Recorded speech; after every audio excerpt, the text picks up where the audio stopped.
Hello everyone, ये है mission success strategy और मैं हूं doctor Madhu Katiyar. Previous years papers revision श्रृंखला में आज हम पीसीएस 2006 लोअर सबऑर्डिनेट का प्रश्न पत्र राजनीति विज्ञान को सॉल्व करेंगे। इसके अंतर्गत कुल हम 120 प्रश्नों को हल करेंगे। ये हमारे जीआईसी प्रवक्ता प्रारंभिक परीक्षा, राजकीय डिग्री कॉलेज स्क्रीनिंग परीक्षा, असिस्टेंट प्रोफेसर परीक्षा, यूजीसी नेट परीक्षा, टीजीटी पीजीटी परीक्षा के लिए अत्यंत महत्वपूर्ण है। आइए देखते हैं पहला प्रश्न। निम्नलिखित में से कौन मंडल का अंग नहीं है? तो मंडल सिद्धांत जो है 12 राज्यों का समूह होता है। सामंत इसमें शामिल नहीं है। और मंडल सिद्धांत में आक्रांत सार, आक्रांत का मित्र, पारण ग्रहसार, पीठ के शत्रु का मित्र, आक्रांत यानी पीठ का मित्र, पारण ग्रह यानी पीठ का शत्रु, विजिगीष मित्र और आर्यमित्र मित्र मित्र मित्र और आर्यमित्र मित्र मित्र सम्मिलित होते हैं। तो इस प्रकार हमारा विकल्प नंबर सी सही है। सामंत इसमें सम्मिलित नहीं है। दंड नीति विश्व को मर्यादित रखती है। यह समस्त बुराइयों को उसी तरह समाप्त करती है जिस तरह सूर्य अंधकार को।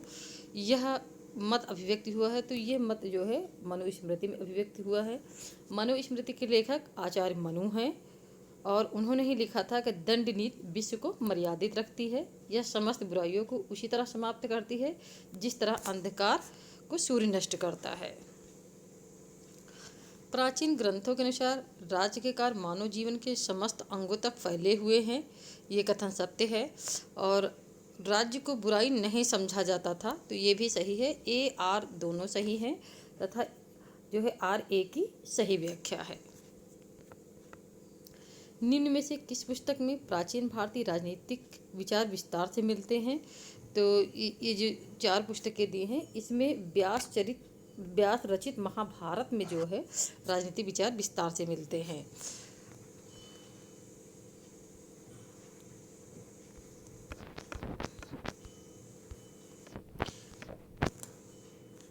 निम्नलिखित में से कौन सी इकाई प्राचीन भारत में राज्य प्रशासन से संबद्ध थी? तो राज्य प्रशासन से जो संबंधित थी जनपद, भोक्ति, नगर, ये तीनों ही संबंधित थी। तो अर्थात उपरोक्त सभी जो है हमारा विकल्प सही है।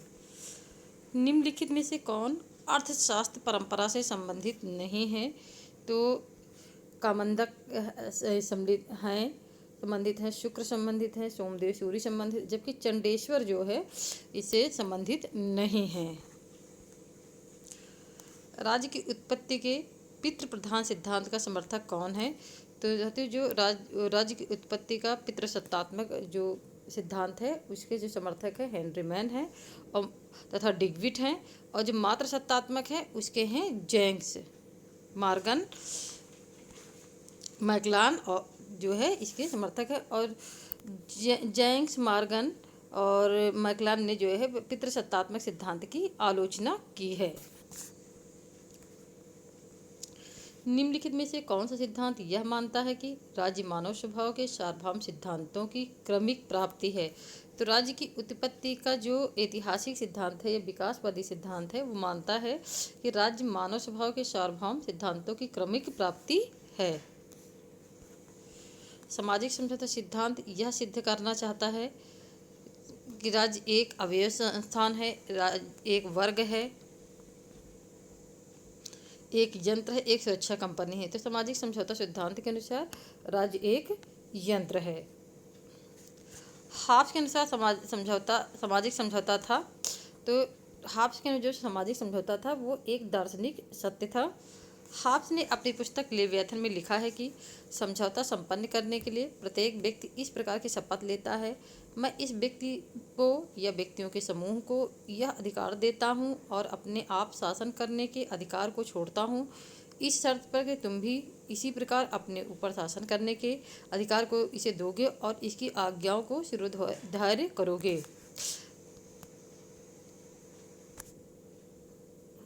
निम्न में से किसने आनुपातिक समानता का सिद्धांत प्रस्तुत किया है?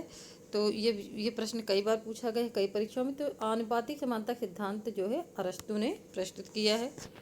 डेमोक्रेटिक थ्योरी पुस्तक के लेखक कौन है? तो ये पुस्तक भी बहुत सारी परीक्षाओं में कई बार पूछी गई। तो डेमोक्रेटिक थ्योरी के जो लेखक हैं वो जी सार्टोरी हैं।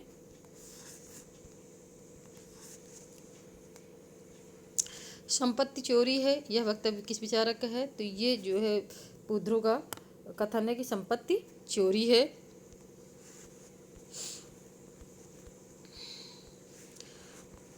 मार्क्सवाद 19वीं शताब्दी के उदारवाद की अवैध तथा विद्रोही संतान है। यह आलोचनात्मक कथन किसका है?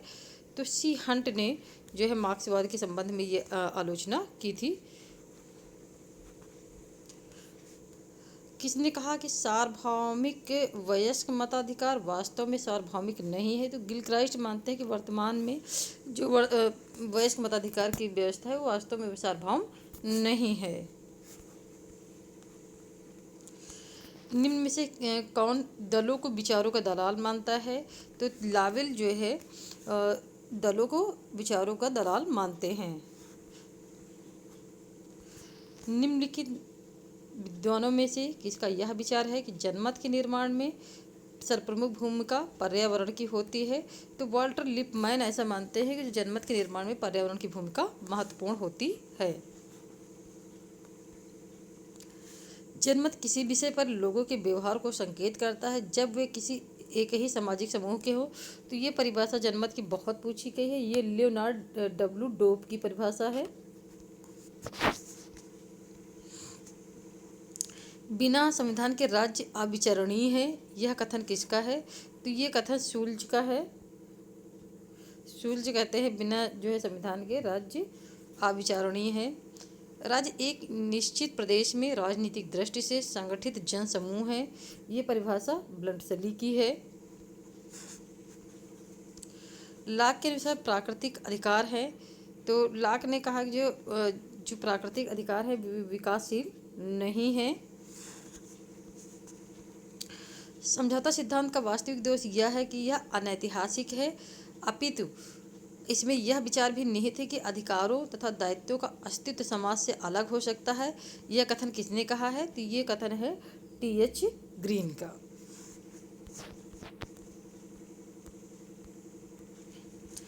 निम्नलिखित में से किस एक विचारक के द्वारा राज्य के संरक्षण का सिद्धांत प्रस्तुत किया गया बजाय राज्य के सिद्धांत के? तो जो राज्य के संरक्षण का सिद्धांत है वो मैकियावेली ने प्रस्तुत किया था और मैकियावेली ने ही सर्वप्रथम राज्य शब्द का प्रयोग किया था। परंतु मैकियावेली एक दार्शनिक के बजाय राजनीतिक चिंतक अधिक था, इसलिए उसने राज्य के सिद्धांत के बजाय राज्य के संरक्षण का सिद्धांत प्रस्तुत किया है। यह तब है कि मैकियावेली को अपने युग का शिशु भी कहा जाता है और आधुनिक राजनीतिक चिंतन होने का श्रेय भी मैकियावेली को प्राप्त है। निम्नलिखित में से कौन सी पुस्तकें महात्मा गांधी द्वारा लिखी गई हैं? तो महात्मा गांधी द्वारा जो लिखी गई पुस्तकें हैं, सर्वोदय महात्मा गांधी ने लिखी, the story of my life ये महात्मा गांधी की नहीं है, माई एक्सपेरिमेंट विथ ट्रूथ ये भी महात्मा गांधी की है, सत्याग्रह एंड नॉन वायलेंस ये महात्मा गांधी की नहीं है। तो जो है विकल्प 1 और 3 जो है महात्मा गांधी की रचनाएं हैं। मार्क्स ही एकमात्र ऐसा लेखक है जिसकी कृतियों को वैज्ञानिक कहा जा सकता है। तो यहाँ ये सत्य है क्योंकि मार्क्स ही ऐसा विचारक है जिसकी कृतियाँ वैज्ञानिक थी। जहाँ पर मार्क्सवाद समाप्त होता है वहीं से अराजकतावाद प्रारंभ होता है। तो ये कथन भी सत्य है। तो ए आर दोनों सही हैं, लेकिन जो है आर ए की सही व्याख्या नहीं कर रहा है।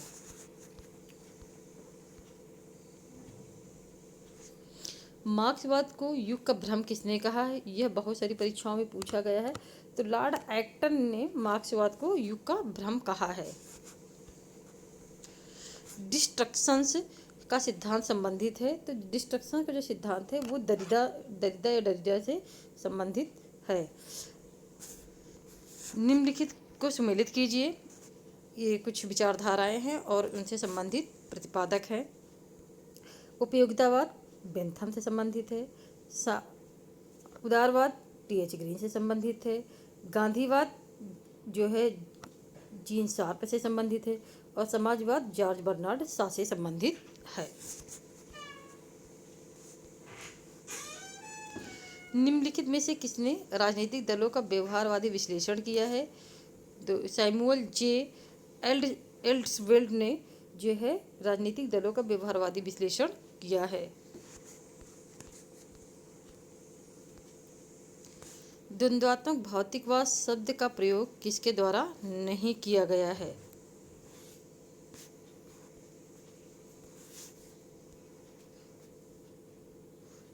तो ये कार्ल मार्क्स ने द्वंद्वात्मक भौतिकवादी शब्द का प्रयोग नहीं किया है। ये लोक सेवा आयोग का उत्तर है, लेकिन यह उत्तर उन्होंने गलत दिया है, क्योंकि द्वंद्वात्मक भौतिकवाद शब्द का प्रयोग जो है कार्ल मार्क्स ही करता है।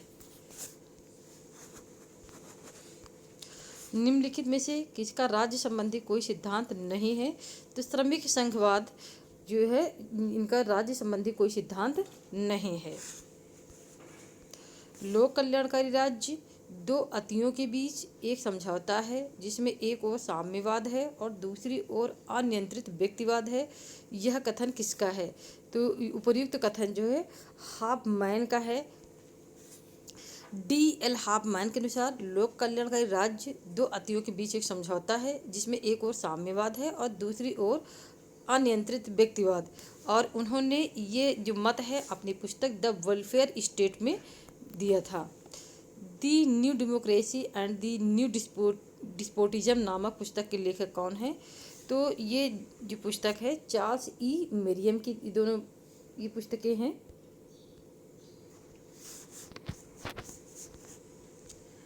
निम्न में से कौन सा दार्शनिक आधुनिक व्यक्तिवाद का प्रतिपादक माना जाता है? तो आधुनिक व्यक्तिवाद का जो प्रतिपादक है वो ग्राहम वलास को माना जाता है। निम्नलिखित में से किसके द्वारा स्वतंत्रता की सकारात्मक अवधारणा का प्रतिपादन किया गया? तो स्वतंत्रता की जो सकारात्मक अवधारणा है वो T.H. ग्रीन द्वारा प्रतिपादित की गई है। दी मैन ऑन हॉर्सबैक नामक पुस्तक का लेखक कौन है? तो इस पुस्तक के जो रचनाकार हैं वो S.E. फाइनर हैं। जीन बोंदा ने अपनी संप्रभुता की संकल्पना उधार ली थी। तो जीन बोंदा ने जो अपनी संप्रभुता की संकल्पना फ्रांस के धार्मिक युद्धों से उन्होंने उधार ली थी। निम्नलिखित में से कौन सा जोड़ा सुमेलित नहीं है? तो देखते हैं। हॉलैंड अद्वैतवादी सिद्धांत के समर्थक हैं, लास्की बहुलवादी हैं, ऑस्टिन अद्वैतवादी है, लेकिन बर्जेस बहुलवादी विचारक नहीं हैं। बहुलवादी विचारक हैं Gierke, Maitland, Figgis, Duguit, Krabbe, Paul Boncour, Lindsay, Durkheim, Miss Follett, Ernest Barker, G.D.H. Cole, Harold Laski आदि।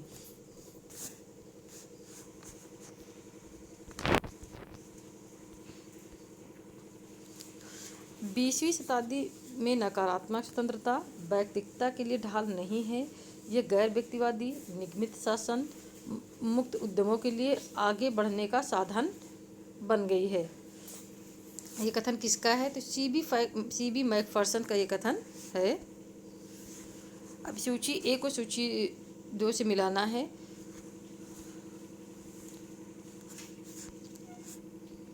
प्राकृतिक अधिकारों का सिद्धांत अधिकार प्रकृति से प्राप्त होते हैं। अधिकारों का कानूनी सिद्धांत अधिकारों का स्रोत जो है राज्य है। अधिकारों का सामाजिक कल्याण सिद्धांत अधिकारों का उद्देश्य समाज कल्याण है।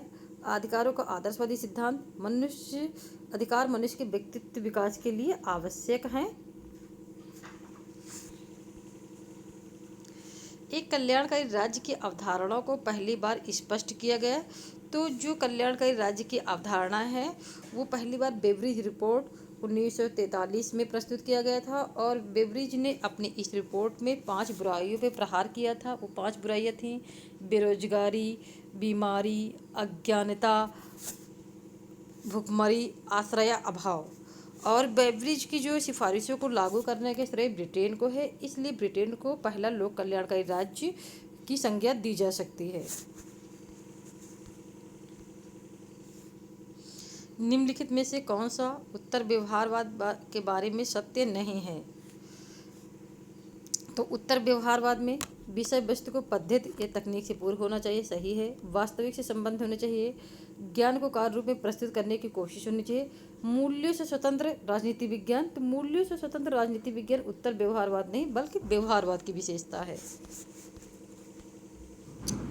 कौन सा सिद्धांत राज्य के राष्ट्र के पहरेदार की ही भूमिका का समर्थन करता है? तो जो उदारवादी सिद्धांत है वो राज्य को राष्ट्र के पहरेदार की भूमिका का समर्थन करता है। रूसो हाब्स की आधार मान्यताओं और लॉक के निष्कर्षों को मिलाता है, बिल्कुल सही है। रूसो व्यक्तिवाद और लोकतंत्र में विश्वास करता है, ये गलत है, तो ए सही है और आर गलत है, तो विकल्प नंबर सी हमारा सही है। संप्रभुता मूलतः संकट का सिद्धांत है, यह मत किसने प्रस्तुत किया है? तो ये जो सिद्धांत है जॉर्ज एच क्रैब का है कि संप्रभुता मूलतः संकट का सिद्धांत है।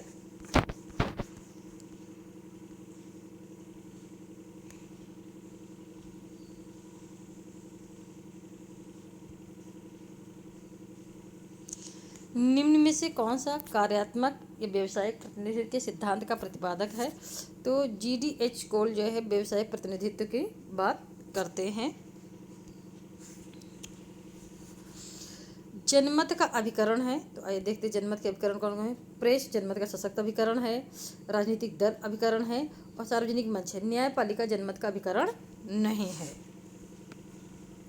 निम्नलिखित में से कौन सा एक जीन बोंडेल के सामुदायिक दबाव समूह के वर्गीकरण का उपवर्ग है? तो संस्थागत दबाव समूह जो है जीन बोंडेल के दबाव समूह का वर्गीकरण का उपवर्ग है। आइए देखते हैं कि जीन बोंडेल ने अपना वर्गीकरण किस प्रकार किया है। तो जीन बोंडेल ने दबाव समूह को सामुदायिक यानी कम्युनल और संघात्मक यानी एसोसिएशनल में दो रूप में विभक्त किया है। फिर सामुदायिक को दो भागों में विभक्त किया, रूढ़ और संस्थागत, और जो संघात्मक दबाव समूह उसको संरचनात्मक और उत्थानात्मक। ये इस प्रकार जो है दबाव समूह का वर्गीकरण जीन बोंडेल ने किया है। निम्नलिखित में से महिला मताधिकार का प्रबल समर्थक कौन था? तो जो मताधिकार के प्रबल समर्थक सिजविक हैं, और सिजविक और JS मिल महिला मताधिकार के प्रमुख समर्थकों में माने जाते हैं, जबकि हेनरी मैन, मैकाले लेकी ने महिला मताधिकार का विरोध किया है। एक संगठित समूह जो बिना अपने सदस्यों को सरकारी औपचारिकता में शामिल किए हुए सरकारी निर्णयों के प्रसंगों को प्रभावित करता हुआ लगता है, तो दबाव समूह की संबंध में ये परिभाषा किसकी है? तो दबाव समूह के संबंध में परिभाषा वियोकी की है। राजनीतिक दल के विषय में निम्न कथन किसका है? स्वतंत्र राजनीतिक दलों के द्वारा चलाई जाने वाली सरकार लोकतांत्रिक सरकार का दूसरा नाम है। किसी भी जगह स्वतंत्र राजनीतिक दलों के बिना स्वतंत्र सरकार का अस्तित्व नहीं हो सकता है। ये परिभाषा है WB मुनरो की।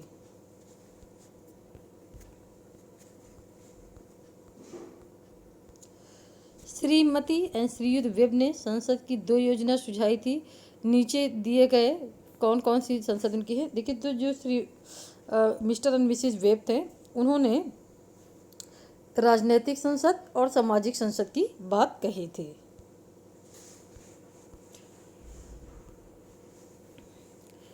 संविधान तथा संवैधानिक सरकार से संबंधित संविधानवाद की पाश्चात्य अवधारणा आधारित है।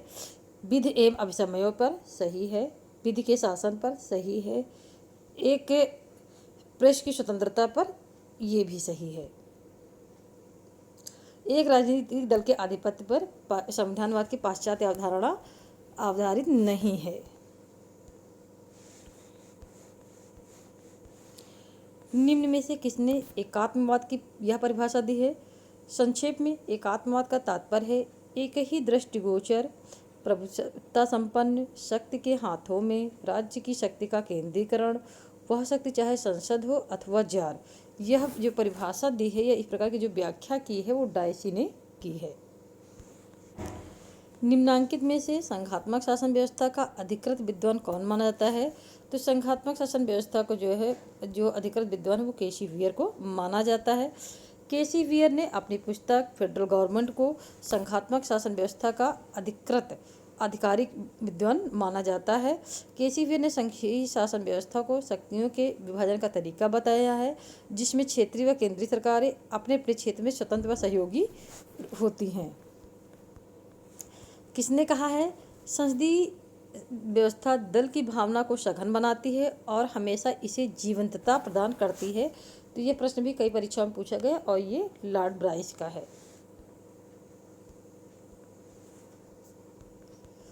वॉल्टर बेजहर्ट का एक महत्वपूर्ण कथन है संसदीय व्यवस्था के बारे में। संसदीय व्यवस्था में मंत्रिमंडल वह संयोजक है जो उस कड़ी का काम करता है जो कार्यपालिका को विधायिका के साथ जोड़ती हैं।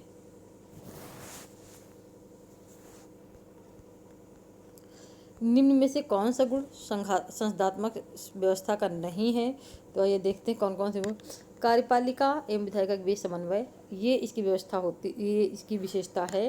प्रशासनिक व्यवस्था का जनता के प्रति उत्तरदायी, ये भी संसदात्मक शासन व्यवस्था की विशेषता है। जनसाधारण को राजनीतिक रूप से शिक्षित करना और शक्तियों का पृथक्करण करना, शक्तियों का पृथक्करण करना, ये जो है अध्यक्षात्मक शासन की व्यवस्था की विशेषता है, संसदात्मक शासन व्यवस्था की विशेषता नहीं है। निम्नलिखित में से कौन एक अध्यक्षात्मक सरकार का लक्षण है? तो आइए देखते हैं। तो कार्यकारी प्रमुख की सर्वोच्चता, ये अध्यक्षात्मक शासन व्यवस्था की विशेषता है।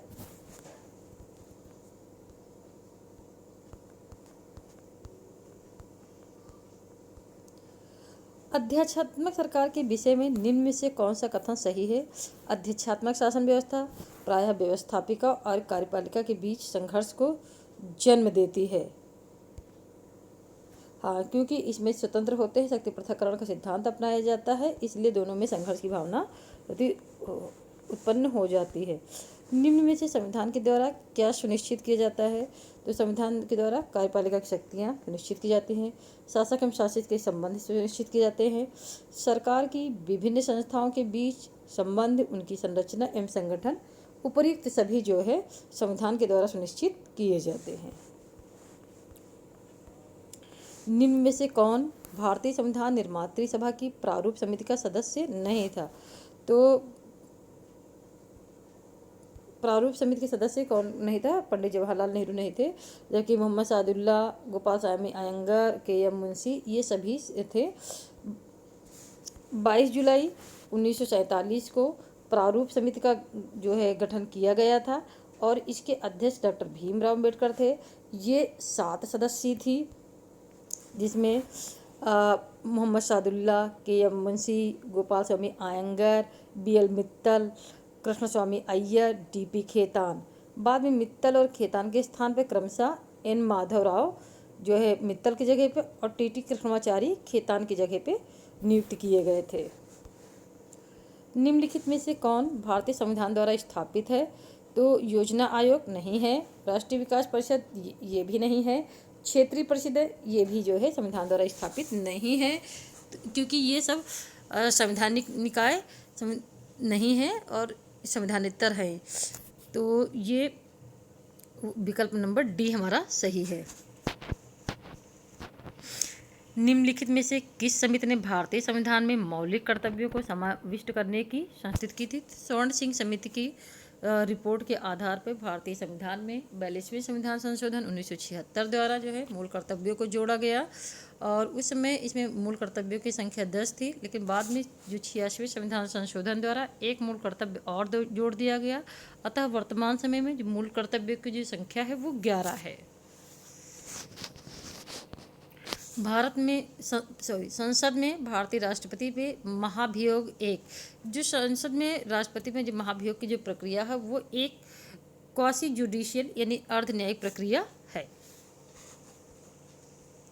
यह कथन किसका है? यह प्रस्तावना सदन के प्रत्येक सदस्य की इच्छा को समेटती है कि इस संविधान की जड़ें, इसकी आवश्यकता एवं इसकी प्रभुसत्ता जनसाधारण में निहित हो। ये कथन है डॉक्टर भीमराव अंबेडकर का। एक बार अध्यक्ष सदा के लिए अध्यक्ष, यह परंपरा कहाँ की है? तो जो एक बार अध्यक्ष सदा के लिए अध्यक्ष, ये ब्रिटेन के स्पीकर की है कि अगर एक बार अध्यक्ष बन गया तो वो सदैव के लिए अध्यक्ष बन जाता है। निम्नलिखित में से कौन सी एक समिति संसद यानी भारत की स्थायी समिति नहीं है? तो ये प्रश्न भी देखिए दोबारा रिवाइज हो रहा। लोक लेखा समिति है, प्राक्कलन समिति है, लोक उपक्रम समिति है, लेकिन वित्त मंत्रालय की परामर्शदात्री समिति नहीं है। निम्नलिखित मौलिक अधिकारों में से कौन केवल भारत के नागरिकों को ही उपलब्ध है? तो सार्वजनिक सेवाओं में संबंध के अवसर की समानता, ये जो है आर्टिकल नंबर जो है 16 में दिया गया है। तो ये सिर्फ भारतीय नागरिकों को ही प्राप्त है। संघ की कार्यपालिका शक्ति को संविधान के अनुच्छेद 53 के अनुसार किसमें राष्ट्रपति में निहित किया गया है?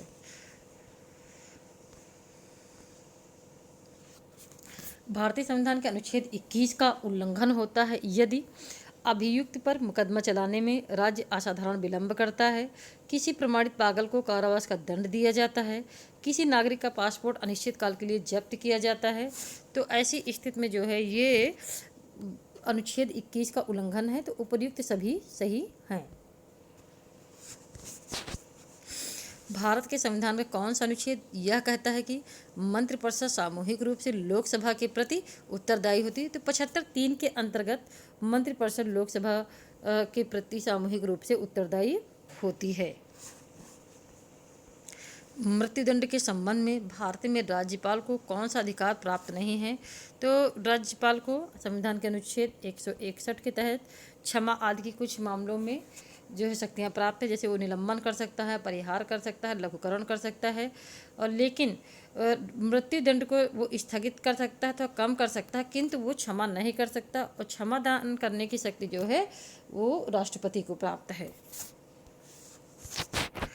भारतीय संविधान के निम्नलिखित अनुच्छेदों में से सर्वोच्च न्यायालय ने किन्हें संविधान का अनुल्लंघनीय मौलिक ढांचा घोषित किया है? तो आर्टिकल नंबर 32 को जो अनुल्लंघनीय कहा है, 226 और 227, ये जो है ये ऐसे मौलिक ढांचा है जिनका संविधान द्वारा उल्लंघन नहीं किया जा सकता है। फेडरल गवर्नमेंट नामक पुस्तक किसने लिखी है? तो जो फेडरल गवर्नमेंट है ये जो है केसी व्हीयर की रचना है, और मॉडर्न कॉन्स्टिट्यूशन भी केसी व्हीयर की रचना है। भारत का संवैधानिक विकास पुस्तक अलेक्जेंड्रोविक्स की है। Some characteristics of the constitution of India, ये पुस्तक जेनिंग्स की है। मॉडर्न पॉलिटिकल कॉन्स्टिट्यूशन, ये पुस्तक CF स्ट्रॉन्ग्स की है। An introduction of the study of the law of constitution, ये पुस्तक AV डैसी के है। तो इन पुस्तकों को अलग से लिख के आप याद कर लीजिए, ये पुस्तकें अत्यंत महत्वपूर्ण हैं।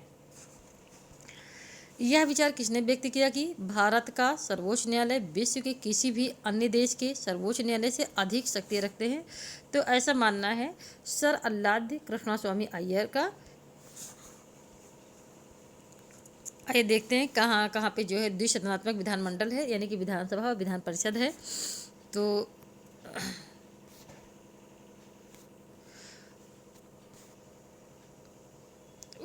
विधान परिषद का जो सृजन है वो आर्टिकल नंबर 169 के तहत किया जाता है। तो देखिए इसमें से जम्मू कश्मीर में अब वर्तमान समय में नहीं है, क्योंकि पहले जम्मू कश्मीर में था, लेकिन जब से जम्मू कश्मीर के विशेष राज्य का दर्जा समाप्त कर दिया गया है तो नहीं। लेकिन हम उस समय के प्रश्न के हिसाब से देखेंगे तो जम्मू कश्मीर में था, कर्नाटक में था और महाराष्ट्र में। तो हमारा जो विकल्प है B सही है। भारत का लोक लेखा नियंत्रक एवं महालेखा परीक्षक एक भ्रामक पदनाम है, वह केवल लेखा परीक्षक का ही कार्य संपादित करता है। तो इसमें जो है आपका A और R दोनों सही हैं, और A R की सही व्याख्या करता है। निम्नलिखित समाप्ति के प्रकारों में से किस प्रकार की समाप्ति का निर्णय स्पीकर करता है? तो जो कंगारू समाप्ति होती है वो इसकी जो है निर्णय जो है स्पीकर करता है।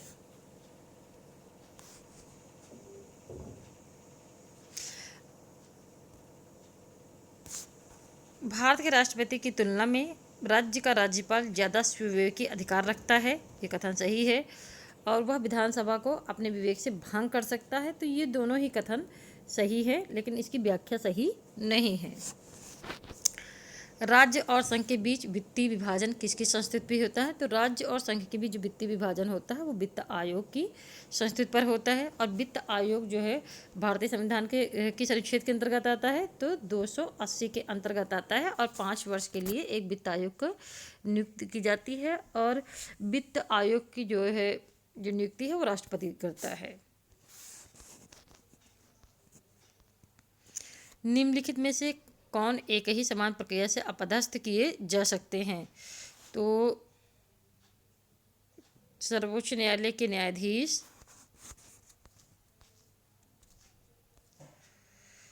और सर्वोच्च न्यायालय के न्यायाधीश, भारत का लेखा नियंत्रक एवं महालेखा परीक्षक और मुख्य निर्वाचन आयुक्त, ये जो है सभी जो है एक ही प्रक्रिया से हटाए जा सकते हैं। संविधान संशोधन अधिनियम भारतीय सर्वोच्च न्यायालय द्वारा असंवैधानिक घोषित किया जा सकता है यदि वह विधि के समझ से समानता के अधिकार को संविधान के भाग 3 से अन्यत्र स्थानांतरित करता है। तो ऐसे संशोधन को सर्वोच्च न्यायालय असंवैधानिक घोषित कर सकते हैं। केंद्र तथा राज्यों के मध्य विवादों का निर्णय भारत का सर्वोच्च न्यायालय करता है। तो यह इसका किस प्रकार का जो है अधिकार है? तो ये इसका प्रारंभिक क्षेत्र अधिकार है। संविधान के किस अनुच्छेद में न्यायपालिका के कार्यपालिका के से पृथक्करण का उल्लेख किया गया? तो अनुच्छेद जो है 50 में न्यायपालिका को कार्यपालिका से पृथक्करण की व्यवस्था की गई है।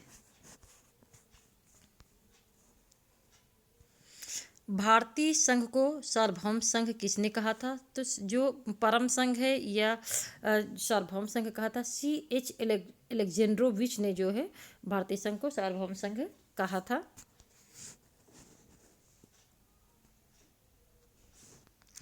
लेकिन यहाँ पे एक बात ध्यान देने की है कि ये इसका उत्तर तो C.H. एलेक्जेंड्रोविच है, लेकिन लोक सेवा आयोग ने इसका जो उत्तर है के संथानम माना था, जो बिल्कुल भी सही नहीं है। भारतीय संविधान में अवशिष्ट शक्ति प्रदान करने के लिए किसको नज़ीर माना गया? तो जो अवशिष्ट शक्तियाँ जो केंद्र को प्रदान की गई वो कनाडा के संविधान के समरूप हैं। और ऑस्ट्रेलिया, संयुक्त राज्य अमेरिका, यहाँ पे जो है अवशिष्ट शक्तियाँ किसको प्राप्त है? वो राज्यों को प्राप्त हैं। भारतीय राज्य के आर्थिक विकास में पर्याप्त विषमता है, ये बिल्कुल सही कथन है। संघ सरकार के पास पर्याप्त शक्तियों की कमी नहीं, ये गलत है। संघ सरकार के पास पर्याप्त शक्तियों की कमी नहीं है, तो ए सही और आर गलत है। भारत एक प्रमाणिक संघ नहीं है, गलत है। संघीय संसद राज्यों की सहमति के बिना उनका नाम, क्षेत्र, सीमा परिवर्तित कर सकती है, तो ये सही है। तो अर्थात हमारा आंसर नंबर डी होगा। ए गलत है किंतु आर सही है। संघ सरकार निम्नलिखित में से किस विषय में राज्य सरकारों को निर्देश दे सकती है? तो राज्य सूची के संदर्भ में ऐसा वो कर सकती है। संघ सरकार राज्य सरकारों को निर्देश दे सकती है। भारतीय संविधान के निर्माताओं ने एक संघीय सरकार का समर्थन किया है, ये कथन बिल्कुल सही है। और संघीय व्यवस्था में एक ही संप्रभु के अधीन केंद्रित एवं प्रांतीय सरकारें संयुक्त होती हैं, ये भी सही है। और लेकिन एक दूसरे की व्याख्या नहीं कर रहे हैं। किस राज्य के राज्यपाल को जिला परिषदों द्वारा प्रदत्त खानों के लाइसेंस से प्राप्त राजस्व की राशि निर्धारित करने का अधिकार है? तो असम में के जो है राज्यपाल को ये अधिकार प्राप्त है। क्षेत्रीय परिषदों का विचार किसने दिया था? तो क्षेत्रीय परिषदों का विचार पंडित जवाहरलाल नेहरू ने दिया था। और इन्हें राज्य पुनर्गठन अधिनियम 1956 द्वारा गठित किया गया है। वर्तमान में 5 क्षेत्रीय परिषदें कार्यरत हैं।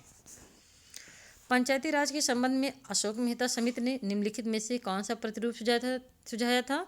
तो अशोक मेहता ने 2 टियर यानी द्विस्तरीय जो है प्रतिरूप सुझाया था।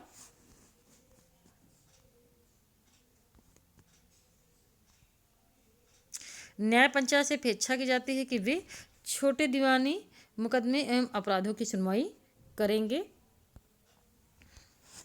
पंचायती राज व्यवस्था से संबंधित 73वें संशोधन के संबंध में कौन सा कथन सही नहीं है?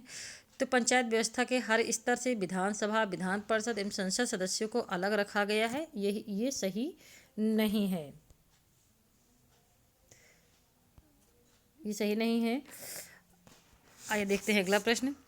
1952 में प्रारंभ सामुदायिक विकास कार्यक्रम को तकनीकी सहायता प्राप्त हुई थी। तो जो 1952 में जो तकनीकी सहायता प्राप्त हुई थी वो संयुक्त राज्य अमेरिका से प्राप्त हुई थी सामुदायिक विकास कार्यक्रम के लिए।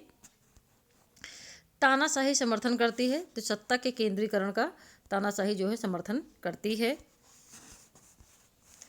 निम्नलिखित में से किसने भारतीय राजनीति में तीन भाषा शैली की बात कही है? तो तीन भाषा शैली की जो बात है वो मॉरिस जोन्स ने कही है। मॉरिस जोन्स के अनुसार भारतीय राजनीति का संचालन जिन भाषाओं और कहावतों द्वारा होता है उनको तीन भागों में बांटा जा सकता है: आधुनिक, परंपरागत और साधुकारी शैली। प्रोफेसर नॉर्मन डी पामर ने भारतीय राजनीतिक व्यवस्था अभी भी निर्माण की स्थिति में है और इसका अंतिम रूप अभी स्पष्ट नहीं हो पाया है। भारतीय राजनीति का भारतीयकरण अभी जारी है। तो उपयुक्त कथन किसका है? तीन भाषा शैली की बात जो कही है वो मॉरिस जोन्स ने कही है। और तीन भाषा शैली कौन सी? आधुनिक, परंपरागत और साधुकारी शैली। भारत के निम्नलिखित प्रधानमंत्रियों में से कौन एक कभी भी केंद्रीय मंत्री नहीं रहा है? तो चंद्रशेखर जो है ऐसे प्रधानमंत्री थे जो कभी भी केंद्रीय मंत्री नहीं थे। प्रथम बार कुमारी मायावती उत्तर प्रदेश की मुख्यमंत्री बनी। तो सन 1995 में मायावती उत्तर प्रदेश में पहली बार मुख्यमंत्री बनी थी। भारत में वयस्क मताधिकार दिया गया है। तो भारत में जो वयस्क मताधिकार है वो भारतीय संविधान द्वारा और आर्टिकल नंबर 326 के तहत वयस्क मताधिकार प्रदान किया गया है। भारत में कानूनी संप्रभु कौन है? तो भारत में कानूनी संप्रभु राष्ट्रपति और संसद है। निम्नलिखित में से कौन सा वक्तव्य सही नहीं है कि भारत का राष्ट्रपति संसद के प्रत्येक सदन को आहूत कर सकता है? ये बिल्कुल सही है। संसद के दोनों सदनों को संबोधित कर सकता है, ये भी सही है। संसद के किसी भी सदन को स्थगित कर सकता है, ये भी सही है। वो संसद के दोनों सदनों को भंग कर सकता है, ये सही नहीं है, क्योंकि राज्यसभा एक स्थायी सदन है और उसे कभी भी भंग नहीं किया जा सकता है। भारतीय संसद के उच्च सदन का सभापति होता है। तो भारतीय संसद के जो उच्च सदन है, राज्यसभा का जो सभापति होता है वो भारत का उपराष्ट्रपति होता है और वो पदेन सभापति होता है। संविधान के अनुच्छेद 63 में कहा गया है कि भारत का एक उपराष्ट्रपति होगा और 64 में कहा गया है कि उपराष्ट्रपति राज्यसभा का पदेन सभापति होगा और अन्य कोई लाभ का पद धारण नहीं करेगा। तो आर्टिकल नंबर 64 के अनुसार जो राज्यसभा का सभापति वो भारत का उपराष्ट्रपति होता है। राजनीतिक दल का लोकसभा में पूर्ण बहुमत है, इसका तात्पर्य है कि उसे सदस्य संख्या में बहुमत प्राप्त है। भारतीय संसद जिनसे गठित होती वह है, तो भारतीय संसद का जो निर्माण है राष्ट्रपति, लोकसभा और राज्यसभा से मिलकर होता है। राज्य जो लोकसभा में अधिकतम सदस्य निर्वाचित करता है, तो उत्तर प्रदेश से सबसे ज़्यादा जो है लोकसभा में सदस्यों को निर्वाचित किया जाता है। और ये सदस्य कितने निर्वाचित होते हैं? 80। भारत का प्रधानमंत्री नियुक्त होता है और उसकी नियुक्ति राष्ट्रपति द्वारा की जाती है आर्टिकल नंबर 75(1) के अनुसार। भारतवर्ष में वित्त विधेयक सबसे पहले पेश किया जाता है। तो भारतवर्ष में जो वित्त विधेयक पेश करने का जो प्राविधान है वो लोकसभा के अंतर्गत है, क्योंकि लोकसभा में ही केवल वित्त विधेयक प्रस्तुत किया जा सकता है। राज्यसभा उसे ज़्यादा से ज़्यादा 14 दिनों तक अपने पास रोक सकती है और 14 दिनों बाद अगर वो नहीं लौटाती है तो उसे स्वीकृत समझा जाएगा। वो चाहे तो कोई सिफारिश के साथ भी लौटा सकती है, लेकिन उसे सिफारिश को मानना या ना मानना लोकसभा की इच्छा पर निर्भर करता है।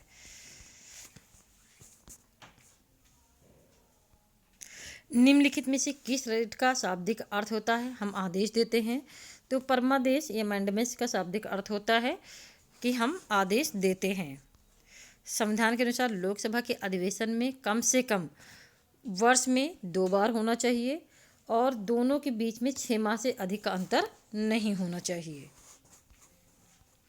निम्न में से कौन सा आयोग केंद्र राज्य के संबंधों के परीक्षण के लिए नियुक्त किया गया था? तो सरकारिया आयोग जो है केंद्र राज्य संबंधों के लिए नियुक्त किया गया था और ये 1983 में रणजीत सिंह सरकारिया की अध्यक्षता में बनाया गया था और इसके अन्य सदस्य थे पी शिवरमन तथा SR सेन।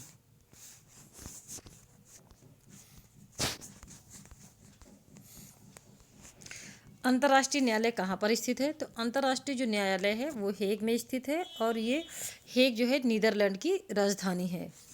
सार्क यानी द 6 कब औपचारिक रूप से स्थापित किया गया?